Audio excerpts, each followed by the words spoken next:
बंटी दा चले हुए की बंटी दा चले को बैनेस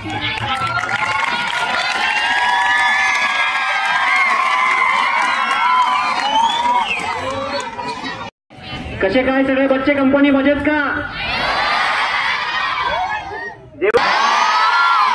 खिचडी खाल्ल्यामुळे आवाज जोरात निघतो वाटतं. पण आता सरांनी तुम्हाला सांगितल्याप्रमाणे मी इथे कशासाठी आलेलो आहे हे तर सगळ्यांना कळालंच आहे. तर सगळ्यांना माझा नमस्कार. जे अतिशय मोलाचं काम करतायत तर आपण शेवटी जे आपले शिक्षक आहेत तर ते गुरु असतात आपले. तर सगळ्यात पहिले त्यांना वंदन करून आपण आपल्या कार्यक्रमाला सुरुवात करूया. चालेल? साखळीमध्ये सगळे जनावर, सगळे पक्षी, सगळे किडे असे बरेचसे सगळे त्या साखळीमध्ये खूप सारे जीवजंतू सगळं दिसतं आपल्याला. तर हे सगळे जे काही आहेत हे सगळे एकमेकावर डिपेंड असतात. ह्याचा जर कुठलाही एखादा जनावर जर कमी जास्त झाला तर त्याचा निसर्गावर वाईट परिणाम होतो. त्याच्यातला पहिला आहे नाग, दुसरा आहे घोणस, तिसरा आहे मण्यार आणि चौथा आहे पुरसर. तर ह्या चार सापांची मुख्य आपल्याला मेन महत्वाची माहिती घ्यायची आहे. तर आता हा नाग जो तुम्ही सगळ्यात पहिले प्रत्येक ठिकाणी प्रत्येक महादेवाच्या मंदिरात म्हणा किंवा कुठल्या मंदिरात दुसरंही कुठलं मंदिर असेल तर त्या ठिकाणी नागाचा एखादा मोठा मूर्ती वगैरे असते. नाग देवता म्हणून आपण त्याचं पूजन करतोय. मुलींना दिसतंय का सगळ्यांना? तर एक नंबरला जो दिसतोय तो आहे नाग. नाग हा पदा काढून उभा राहतो आणि फसफस फसफस आवाज करायला लागतो. एकमेव तुम्ही सगळे साप आहेत का? मग तुम्हालाही पकडावं लागेल. फुसफुस करू नका. झालं का? आपण आता पुढचं बोलूया. तर हा आहे भारतातला एक नंबरचा विषारी साप भारतीय नाग. याचं इंग्लिश नाव आहे इंडियन स्पेक्टॅकल कोब्रा.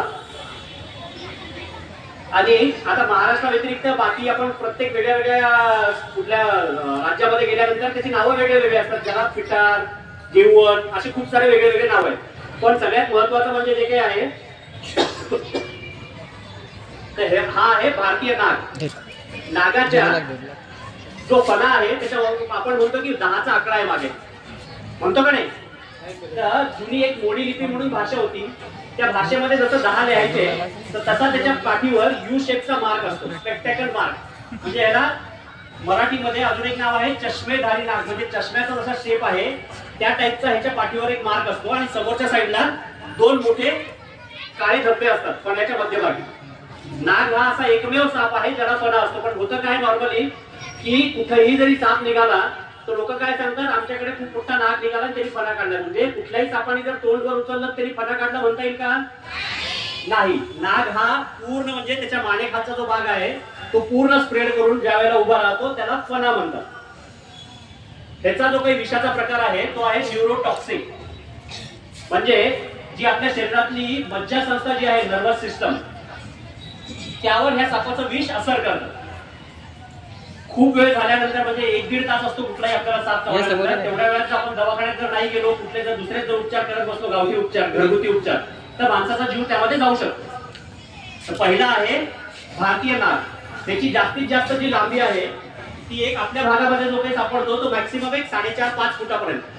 5 फुटाच्या वर ह्या सापाची लांबी आपल्याकडे सापडत नाही. हा 3 रंगामध्ये सापडतो. एक जसा तुम्हाला दिसतोय आता घेऊन म्हणजे आपले जसं गव्हाचा रंग जसा आहे गव्हाळी कलर तसा, एक डार्क चॉकलेटी कलरचा ज्याला आपण लाल म्हणतो, आणि तिसरा जो आहे तो काळा. 3 वेगळ्या वेगळ्या रंगामध्ये आपल्याकडे सापडतो. पण नागाचं वैशिष्ट्य काय आहे? फणा. फक्त नाग हा असा एकमेव साप आहे जो फणा काढून उभा राहतो. बरं, फणा काढून उभा राहिल्यावर हा चावतो का? हा वॉर्निंग देतो आपल्याला की मी इथं आहे, माझ्यापासून दूर थांबा. स्वतःला मोठा दाखवण्याचा प्रयत्न करतो. त्याच्यासाठी हा फणा त्याला निसर्गाने दिलेला आहे. तर पहिला जो आहे तो आहे नाग. 2 नंबरचा जो दिसतोय तो आहे घोणस, ज्याला आपल्याकडे स्थानिक भाषेमध्ये परड म्हणतो आपण. जो असतो शेवाळी रंगाचा आणि अंगावर काळे मोठे मोठे धब्बे असतात. मान बारीक असते, डोकं मोठं त्रिकोणी असतं आणि हा कुकरच्या शिट्टीसारखा जोरात आवाज करतो. म्हणजे एखाद्या वेळेला जर तुम्ही शेतात वगैरे जर गेलात आणि तुम्ही जसा आवाज काढताय तसाचा आवाज जर आला तर तिथून आपल्याला 4-5 फूट दूर उभं राहायचं. कारण होतं काय, हा असा एकमेव साप आहे जो खूप जास्त रागीट स्वभावाचा आहे आणि जवळपास एक 4 ते 5 फुटापर्यंत उडी मारून हा साप चावू शकतो आपल्याला. त्याची जी लांबी आहे ती एक जवळपास 4 ते 4.5 फुटापर्यंत वाढते. शरीर जे आहे हे एकदम खूप जाडजूड असतं, खूप जास्त सुस्त वाटतो हा साप. मतदार एकदम की हा साप काहीच करणार नाही असं वाटतं लोकांना, पण हा सगळ्यात फास्ट अटॅक करणारा साप आहे घोणस. इंग्लिश नाव आहे याचं रसल्स वायपर. आणि ह्याचा जो विषाचा प्रकार आहे तो आहे हिमोटॉक्सिक. आता हिमोटॉक्सिक म्हणजे हिमो म्हणजे आपलं हिमोग्लोबिन, रक्ताशी रिलेटेड.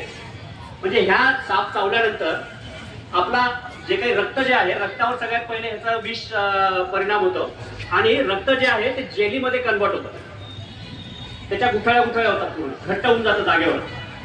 मग घट्ट जर झालं तर काय होणार, रक्तप्रवाह कुठलाही थांबला की तिथलं शरीर जे आहे ते आपलं सुन्न पडतं सगळं.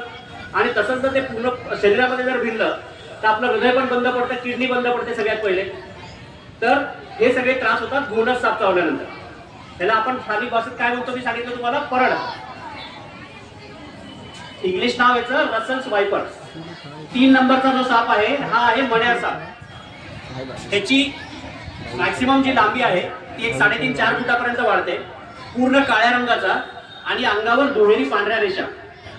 हा साप जो आहे हा फक्त रात्रीच्या वेळेस बाहेर निघतो. आता एक सगळ्यात महत्वाची गोष्ट म्हणजे सगळे साप जे आहेत हे शीत रक्ताचे म्हणजे थंड रक्ताचे प्राणी आहेत. माणसाचं जे ब्लड आहे ते कसं आहे माहिती आहे का तुम्हाला, आपण उष्ण रक्ताचे आहोत, बरोबर ना, गरम असतं आपलं रक्त. तर तसं सापांचं जे आहे हे शीत रक्ताचे प्राणी आहेत. म्हणजे सगळे साप जे आहेत ते स्वतःच्या शरीराची गरमी वाढवण्यासाठी, एनर्जी घेण्यासाठी सगळे साप जे आहेत ते उन्हात बाहेर निघतात. पण आता मी तुम्हाला आधी काय सांगितलं की मण्यार साप जो आहे हा फक्त अंधार पडल्यानंतर बाहेर निघतो. तर ह्या सापाचं जे आहे हे सगळ्यात एक वैशिष्ट्य की हा एकमेव असा साप आहे जो माणसाच्या पांघरणात शिरतो. म्हणजे स्वतःच्या शरीराची गरमी वाढवण्यासाठी हा आपल्या शरीराला चिटकून झोपणारा साप आहे. जगातले सगळ्यात छोटे विषदत्त असलेला हा साप चावलेला सुद्धा कळत नाही. म्हणजे डास मुंगी जोरात चावते एक वेळ. आणि कसं असतं नॉर्मली, आता रात्री आपण म्हणलं तर गाढ झोपेत असल्यानंतर जर अचानक जर दौस झाला तर तो कळत नाही. कारण मी काय सांगितलं तुम्हाला की जगातले सगळ्यात छोटे विषदंत म्हणजे हार्डली 1 mm चे ह्या सापाचे विषाचे दात असतात. म्हणजे त्या केसमध्ये एखाद्याला डास मुंगी जी आहे ती जोरात चावते, पण हा साप एवढा अलगद चावणार आहे. पण हा आपल्या शेजारी येऊन झोपल्यानंतर हा डायरेक्ट चावतो का, कधीच नाही. जर आपण आता झोपेमध्ये ह्या अंगावर त्या अंगावर होत असतो तर त्या केसमध्ये जर तो आपल्या अंगाखाली जर दबला तर त्यावेळेला हा साप 100% जातो. मग या सापाचा बाईट युजली असतो कुठे, एक तर मानेच्या जवळ नाही तर पोटाच्या जवळ झोपलेला असतो.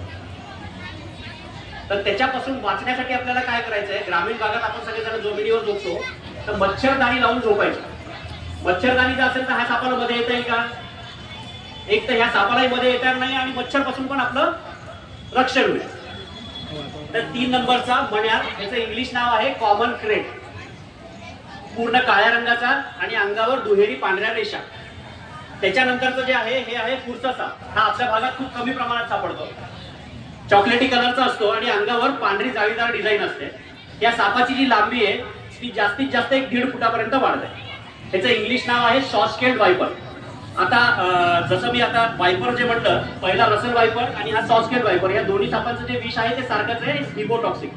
आणि नाग आणि मण्यार त्या दोन्ही सापांचं आहे न्यूरोटॉक्सिक, जे आपल्या मज्जा संस्थेवर असर करतात. आणि हिमोटॉक्सिक म्हणजे आपल्या ब्लडवर अटॅक करतात. म्हणजे आता सध्या सगळ्या सापांचे पिल्लं जे आहेत या पावसाळ्याच्या दिवसामध्ये सगळे सापांचे पिल्लं अंड्यातून बाहेर येतात. आणि आता बऱ्याच ठिकाणी जे आपल्याकडे सोयाबीन लावलेली असते, हळद लावलेली असते, निंदन करतो आपण, बरोबर. तर हे निंदन करताना हे सापाचे पिल्लं जे आहेत सकाळी सकाळी ऊन खायला बाहेर बसलेले असतात आणि त्यांना धक्का लागला की ते पटकन चावून घेतात. एक वेळ मोठा साप लवकर चावणार नाही, पण लहान पिल्लं जसं तुम्हाला काही कळत नाही ना तसं त्याच्याही पिल्लांना काही कळत नाही. तुम्ही जसं कुठेही धिंगाणा करता तसं ते साप सुद्धा पिल्लं जे आहेत ते धिंगाणा करत असतात. तर ह्याच्यापासून वाचणं खूप जास्त जरुरी आहे. त्याच्यामुळे शेतात काम करताना काय करायचं, आपण समोर निंदन करताना कशाला हात लावतोय किंवा आपल्या 4-5 फुटाच्या एरियामध्ये काय आहे याच्याकडे आपलं लक्ष असणं फार जास्त जरुरी आहे. तर घरी गेल्यानंतर तुमच्या घरातलं जर कोणी जर शेतात काम करायला जात असतील तर त्यांना ही गोष्ट आवर्जून सांगायची की शेतात निंदन करताना 2 ते 3 फुटाच्या आसपास तुमच्या आजूबाजूला तुमच्या तेवढ्या एरियामध्ये काही आहे का ह्या पहिल्या गोष्टीची खात्री करून घ्या आणि त्याच्यानंतर काम करा.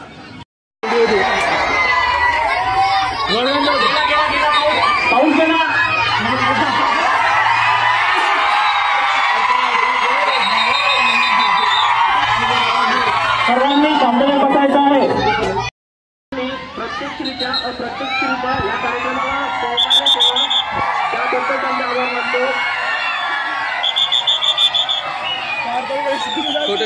विद्यार्थ्यांनी खाली बसायचं. बस खाली बस बाळा, खाली बस खाली बस खाली बस.